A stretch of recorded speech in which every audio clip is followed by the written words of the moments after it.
ariko se wowe nta soni ugira?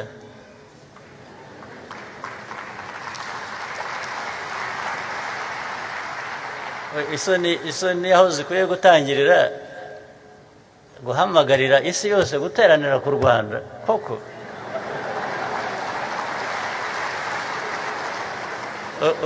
U Rwanda uko rungana,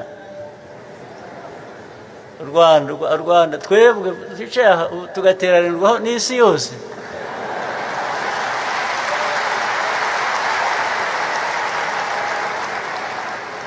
ibyo ntibikwiye kuba biteye isoni abantu bamwe baturetse ko turi aho twirwanaho twirwariza dushaka kubaho, dushaka kubaho uko dushaka kubaho, baduhaye amahoro, baduhaye